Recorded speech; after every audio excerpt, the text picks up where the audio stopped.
Il y a des consignes que Dieu va laisser lorsqu'il va faire entendre cette voix-là. Allons-y. Matthieu chapitre 17, verset 5. Allons-y. Matthieu 17, 5. Comme il parlait encore une nuée lumineuse les couvrit. Est venue couvrir Jésus et ses disciples. Et voici une voix fit entendre de la nuée ces paroles. Écoutez, celui que vous voyez là est mon fils bien-aimé, écoutez, en qui j'ai mis toute mon affection. C'est-à-dire quoi? La parole de vie, non? Ou bien, hein? Et à la suite, écoutez-le.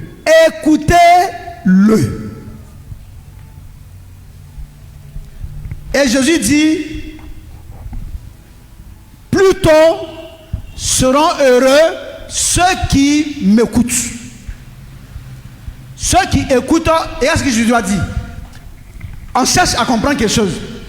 Pourquoi Dieu ne dit pas, pour avoir la vie éternelle, il faut croire en moi Dieu. Mais il dit, croyez au Fils.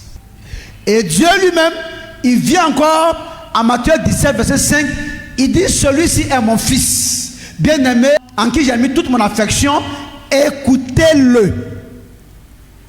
Pourquoi Dieu demande qu'on écoute Jésus, le Fils? On retourne encore toujours à Jésus, Luc 11, 28, avec la femme.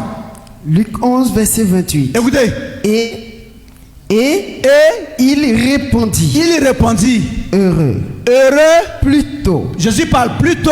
Ceux qui écoutent quoi? La parole de Dieu. Ah, donc Dieu dit, ne croyez pas en moi, croyez à mon Fils là. Ne signifie pas que c'est en lui que je veux que vous croyez, hein? C'est en moi que je veux que vous croyez. Mais croyez en lui, vous allez avoir la vie éternelle. On dit, mais pourquoi? Et Dieu vient et puis dit, celui-ci est mon Fils bien-aimé, en qui j'ai mis toute mon affection, écoutez-le. On dit, mais Dieu, pourquoi toi tu veux forcément que c'est le Fils on écoute? Jésus, maintenant le Fils maintenant va dévoiler le secret. Il dit quoi? Heureux plutôt ceux qui écoutent quoi? La parole de Dieu. Donc Jésus veut dire quoi par là? Jésus veut dire maintenant que les paroles que lui est en train de dire là ne sont pas lui ses paroles, sont les paroles de Dieu.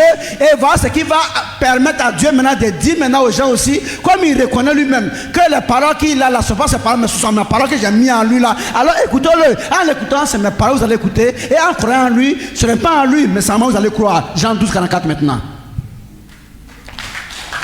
Allons-y. Jean 12, verset 44. Oui. Or, Jésus s'était écrié. Celui qui croit en moi. Jésus, croit. Non pas en moi. Mais en celui qui m'a envoyé.